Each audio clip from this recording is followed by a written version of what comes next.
विधान परिषदेतील 5 आमदारांच्या जागांवर येत्या 27 मार्चला निवडणूक होणार आहे। यात अजित पवार गटाच्या वाट्याला 1 जागा मिळणार आहे। या एका जागेवरती अजित पवारांचे पिंपरी चिंचवडमधील खंदे समर्थक नाना काटेंनी दावा केलाय। चिंचवड विधानसभेतील बंडखोरी मागे घेताना मला पुढे संधी दिली जाईल असा शब्द अजितदादांनी दिला होता। हा शब्द अजितदादा या विधान परिषद निवडणुकीत पाळतील आणि मला उमेदवारी देतील असं म्हणत काटेंनी या जागेवर दावा केलाय।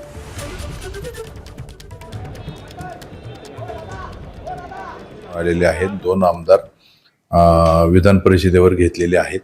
त्यामुळे या शहरामध्ये भारतीय जनता पार्टीचे 4 आमदार आहेत, राष्ट्रवादी काँग्रेस पार्टीचे 1 आमदार आहेत। राष्ट्रवादी काँग्रेस पार्टीची परिस्थिती पाहता या पिंपरी चिंचवड शहरामध्ये राष्ट्रवादीला 1 आमदार अजून पाहिजे। आम्ही सर्व राष्ट्रवादी काँग्रेस पार्टीतील सर्व नगरसेवकांनी माझ्यासाठी सह्यांची मोहीम राबवलेली आहे। लेटर देखील तयार केलेलं आहे, परंतु आता अधिवेशन चालू असलेल्या कारणानं दादांची भेट होत नाही। दादांना आम्ही निरोप दिलेला आहे। आम्ही सर्वजण ते लेटर घेऊन सह्यांचं निवेदन घेऊन दादांना भेटणार आहोत। एबीपी माझा, उघडा डोळे बघा नीट।